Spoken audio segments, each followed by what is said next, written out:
Good morning, I'm Tamara Shoemaker. I had to laugh this morning as I was reading 1 Samuel 1, chapter 1, verses 12 to 20. The Holy Spirit spoke this powerful message to my heart, and I thought, yes, I'm going to write that on the blog, and I'll share it on my video. And then I thought, hang on a second, the message seems really familiar. And I kind of glanced back over some past blogs. Sure enough, nesting right in the center of the study that I had done on Esther, the book of Esther, I found this exact same thought.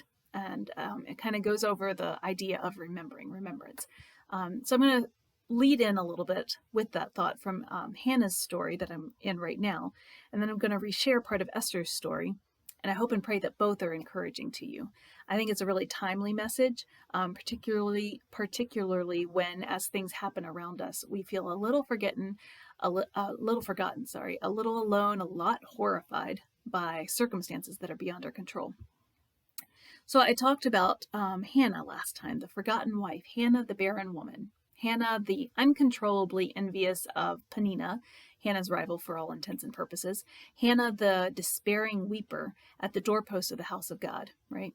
And she stumbles from her place at the table to that doorpost. And in 1 Samuel chapter 1, verses 10 to 11, it says, Hannah wept much, and she prayed to the Lord. And she made a vow, saying, O Lord Almighty, if you will only look upon your servant's misery and remember me, and not forget your servant, but give her a son, then I will give him to the Lord for all the days of his life, and no razor will ever be used on his head. For more information on the Nazirite vow that Hannah made for her prayed-for son, you can check out my post, Visible, Obvious, and Countercultural, that I posted a couple days back, and I've linked it on my blog. But look at what Hannah asks of the Lord. Remember me, she says. To note, she's not checking the memory bank of the Lord, right? She's not tossing fireworks at the sky like, hey, I'm over here.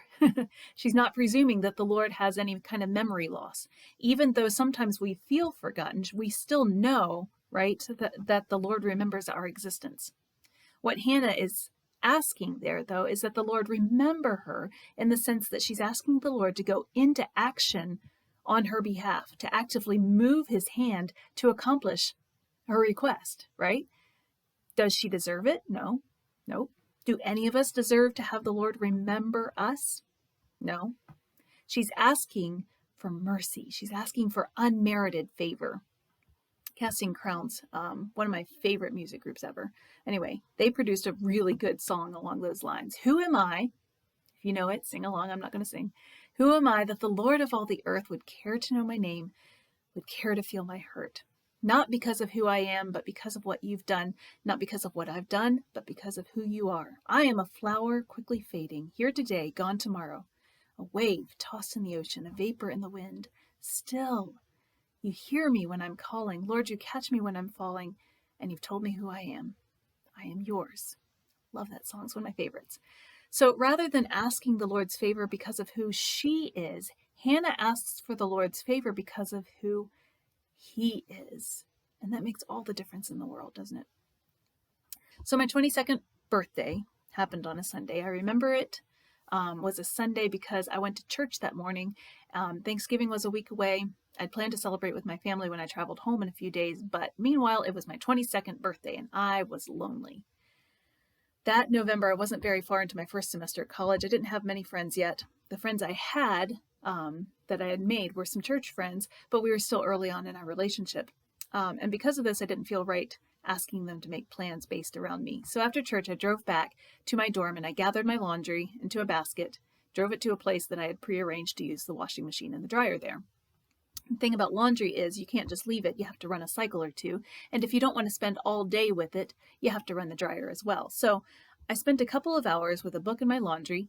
And when the cycles were finished, I folded my clothes, I reloaded my basket and returned to the dorm. And I remember thinking, what a birthday celebration, right? Laundry, yay. And yes, I think I did feel just a teensy-weensy bit sorry for myself. So when I walked into the lobby of the dorm, what to my wondering ears should I hear but surprise? It was so shocking and so unexpected. It literally took me 4 or 5 seconds to realize that the room was full of people I knew. Some of my newish friends from church, a few of my new school friends.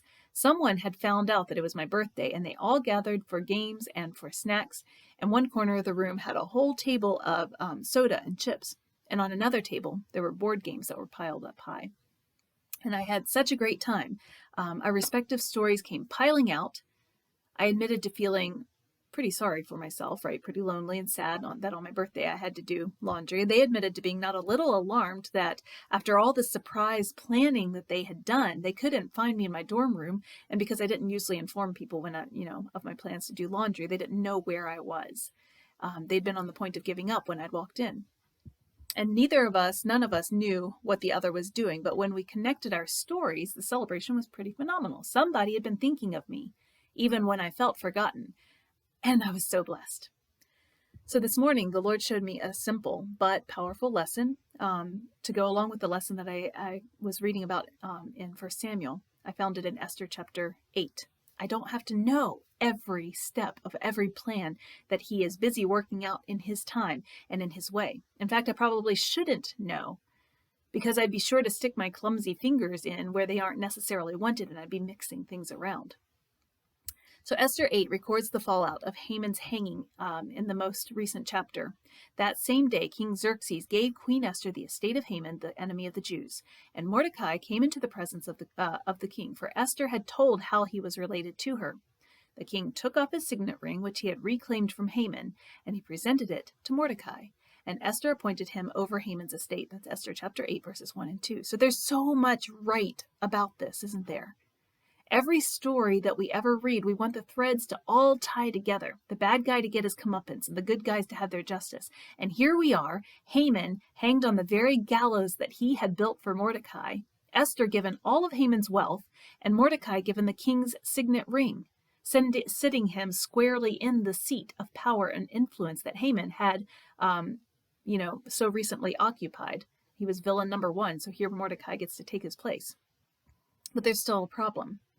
Still a problem, in spite of all these good things happening. While Esther and Mordecai are now safe and honored, the laws of the Medes and the Persians once again cannot be changed, and there's the tiny issue of the 13th day of the 12th month, the month of Adar, during which day it has been written into law, thanks to Haman, yay Haman, that all the Jews across the entire Persian Empire can be destroyed, killed, and annihilated.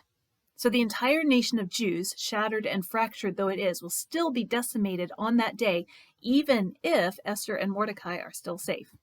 And the pressure on Esther's shoulders to be an ambassador, a mediator for her people, is still present.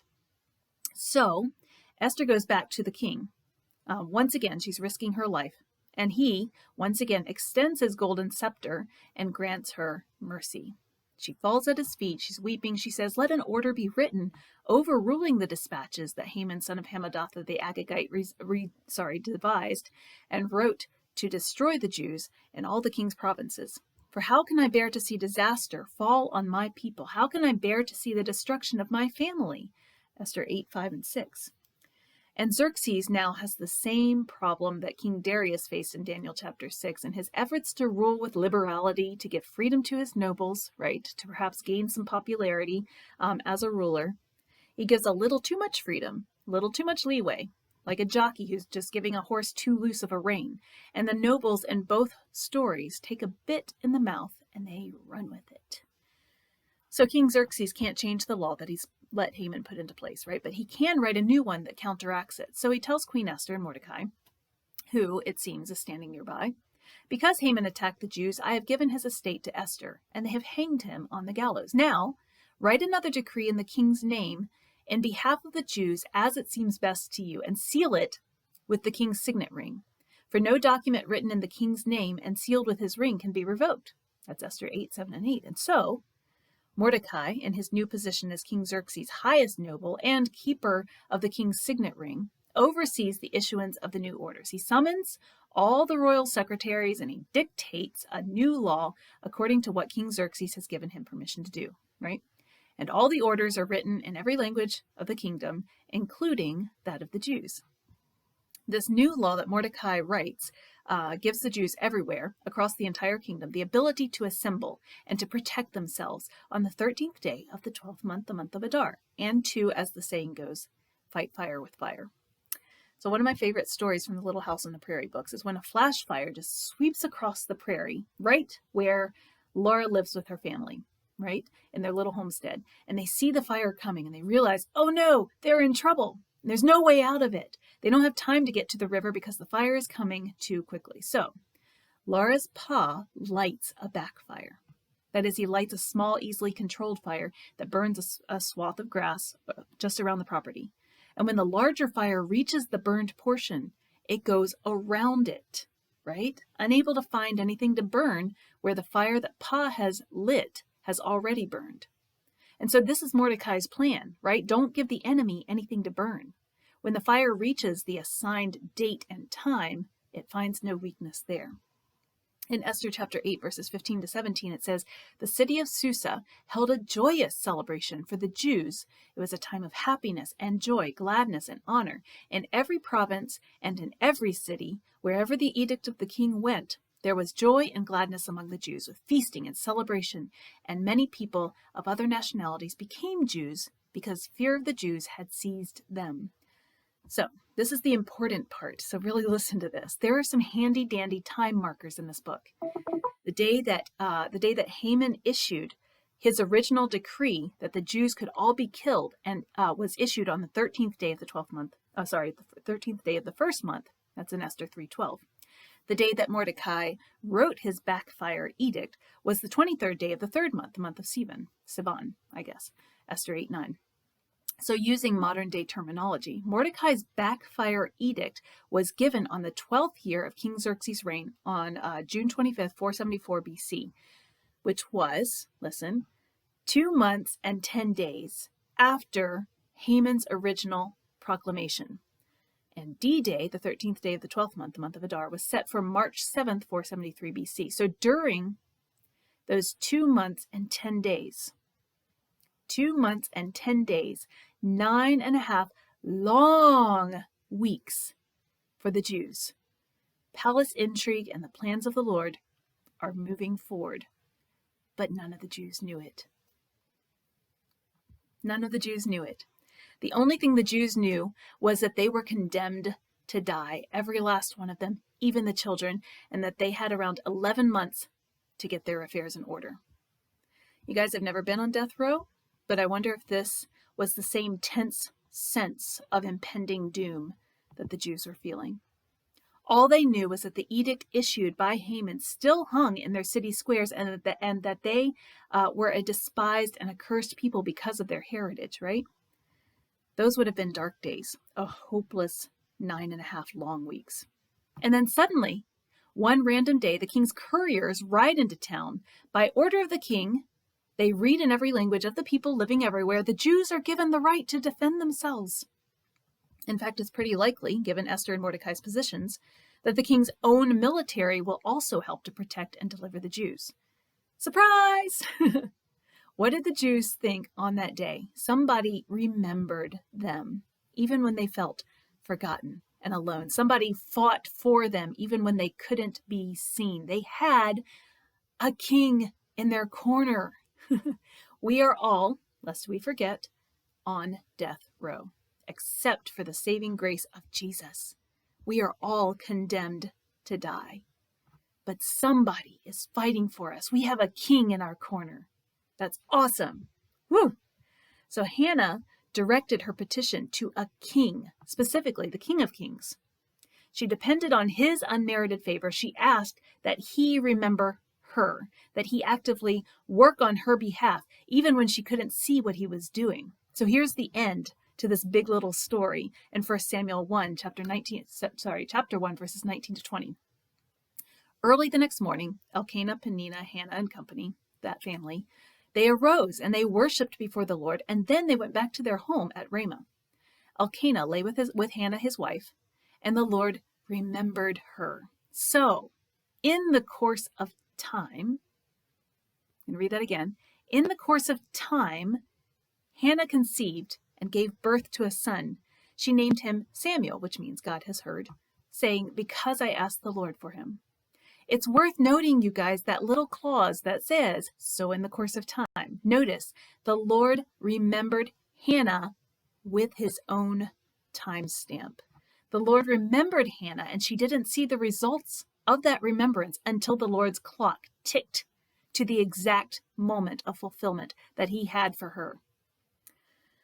Oh, y'all, this resonates so much with me. How often have I thought the Lord has forgotten me, right? Because he did not check my calendar. He didn't check my honey-do list. He neglected to ask me when I thought things needed to happen. The Holy Spirit sort of dropped this in my lap this morning with all the explosive effect of a bomb. Luke 22:19 says, "And Jesus took bread, gave thanks, and broke it. He gave it to his disciples, saying, 'This is my body given for you. Do this in remembrance of me.'" We are to be busy and working, going into action on the Lord's behalf too. When we take this reciprocal busyness into account, it takes care of a whole lot of molehills that we've made into mountains, right? Not that Hannah didn't feel like she wasn't pushing against a mountain. Not that Esther wasn't also shoving against a mountain in her own circumstances. But when you're remembering the Lord Almighty, and the Lord Almighty is remembering you, it sort of puts the whole thing into perspective, doesn't it? So I'm going to leave you with this verse from Daniel chapter 10, verses 12 to 14. Then the angel continued, "Do not be afraid, Daniel." Insert your name there. Do not be afraid, Tamara. "Since the first day that you set your mind to gain understanding and to humble yourself before your God, your words were heard," remembered, "and I have come in response to them." That's part of the remembering. "But the prince of the Persian kingdom resisted me 21 days. Then Michael, one of the chief princes, came to help me because I was detained there with the king of Persia. Now I have come to explain to you what will happen to your people in the future, for the vision concerns a time yet to come." We serve an active God who is intensely interested in our circumstances and in the condition of our hearts. So when you feel forgotten, remember the 21 days of Daniel. Remember the 9.5 long weeks of Esther. Remember the in the course of time of Hannah. Remember the king in your corner because he is remembering you. Have a great day.